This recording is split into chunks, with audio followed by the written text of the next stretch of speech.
کہ ایک بادشاہ تھا، وہ سمندری سفر میں روانہ ہوا تو ایک غلام اس کے ساتھ بیٹھا. تو جب وہ کشتی ڈولتی تھی، ہچکولے کھاتی تھی تو وہ چیخے مارتا تھا، تو کشتی والوں کا سکون برباد ہو گیا.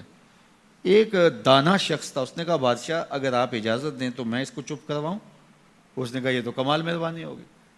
تو اس نے دو نوجوانوں کو کہا کہ اس کو ذرا ہاتھوں سے پاؤں سے پکڑ کر کے پانی میں غوطے دو. تو اس کو پانی میں پھینکا، جب وہ ڈوبنے لگا نکالا اور کشتی میں بٹھایا. وہ چپ کر کے بیٹھ گیا، اب کوئی چیختا نہیں ہے. تو بادشاہ نے کہا کہ اے دانا شخص، مجھے سمجھ نہیں آئی کہ یہ شخص کو آپ نے کیسے چپ کروا دیا. کہا بادشاہ دریا میں غرق ہونے کی تکلیف کو نہیں جانتا تھا، اس لیے کشتی کی سلامتی کی قدر نہیں تھی اس کو. اب اس نے وہ غرق ہونے کی تکلیف دیکھ لی، اب کشتی کی سلامتی کی اس کو قدر ہو گئی ہے. تو اللہ نے جو ہمیں عطا کیا ہے، آپ دیکھیں کہ اس سے نیچے کتنے لوگ بستے ہیں.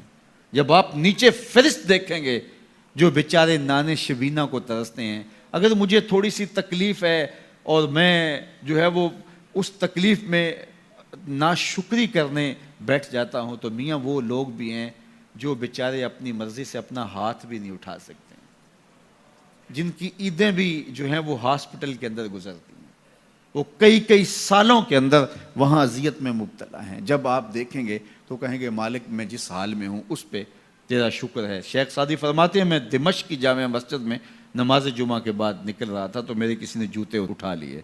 تو یہ شروع سے ہوتا آیا ہے. تو کہتے ہیں کہ میں ننگے پاؤں جا رہا تھا اور میری حالت یہ تھی کہ میں جوتا خریدنے کی استطاعت بھی نہیں رکھتا تھا. تو میں دل میں شکوہ کناں تھا کہ اتنا بڑا لوگ تجھے امام سمجھتے ہیں اور تیری یہ مالی پوزیشن کہ جوتے بھی نہیں خرید سکتا. تو آگے میں نے دیکھا ایک شخص تھا جس کے پاؤں ہی نہیں تھے اور وہ رینگتا ہوا آ رہا تھا. میں فوراً سجدہ ریز ہو گیا، مالک شکر ہے تو نے پاؤں تو عطا کیے، جوتے آج نہیں تو کل نصیب ہو جائیں گے. تو جو میسر ہے اس کی قدر سیکھو، جو میسر نہیں ہے اس کی جلن میں اپنے آپ کو جلانے کی کوشش نہ کرو، تو زندگی سوکھی ہو جائے گی. یہ ضابطہ میرے حضور نے دیا. انظروا الی من هو اسفل منکم، اپنے نیچے دیکھنے کی عادت ڈالو، تم سکھی ہو جاؤ گے، تم پریشان نہیں ہوگے. لیکن اگر شوق ہو تمہیں اوپر دیکھنے کا تو فرمایا پھر دین میں جو اپنے سے اوپر ہے ان کو دیکھو. کہ میں تو یار صرف 5 پڑھتا ہوں، یہ تہجد بھی پڑھتا ہے. میں تو صرف رمضان کے فرض روزے رکھتا ہوں اور یہ ہر ماہ نفلی بھی رکھتا ہے. میں تو صرف زکوٰۃ دیتا ہوں، یہ صدقات و خیرات بھی کثرت سے کرتا ہے. یہ لوگوں کے کام بھی آتا ہے، دکھیوں کی مدد بھی کرتا ہے. تو پھر ان کو دیکھو گے تو پھر تمہارے عمل میں قوت پیدا ہوگی. اوپر دیکھنے کا شوق آ جائے تو دین میں جو اوپر ہے ان کو دیکھو، ورنہ نیچے دیکھو. نیچے دیکھو گے زندگی سوکھی رہے گی. اپنی مٹی پہ ہی چلنے کا سلیقہ سیکھو، اپنی مٹی پہ ہی چلنے کا سلیقہ سیکھو. سنگ مرمر پہ چلو گے تو پھسل جاؤ گے. تو زندگی سوکھی کرنے کا طریقہ یہ ہے کہ اپنے نیچے دیکھو اور اللہ کا شکر ادا کرو. تو پھر سنو، میں تو کہتا ہوتا ہوں یہ ٹینشن فری حدیث ہے. سید علی المرتضیٰ فرماتے ہیں حضور نے فرمایا جو اللہ کے دیے گئے تھوڑے رزق پہ راضی ہو گیا، اللہ اس کے تھوڑے عملوں پہ راضی ہو جائے گا. زندگی سوکھی کر دیتی ہے یہ حدیث پاک. تو جو اللہ نے دیا مالک تیرا شکر ہے. یہ تھوڑا کرم ہے کہ تو نے ہمیں انسان بنایا ہے، ہمیں فہم و ادراک کی دولتیں دی ہیں، ہمیں شعور اور خرد عطا کیے ہیں. کتنی مخلوقات ہیں جو سارا دن شدت کی گرمی میں بوجھ اٹھاتی ہیں اور چارہ جا کے جو ہے وہ باہر سے لے رہی ہوتی ہیں. وہ بھی تو تیری مخلوقات ہیں. تو نے ہمیں انسان بنایا، انسانوں کے گھر میں پیدا کیا.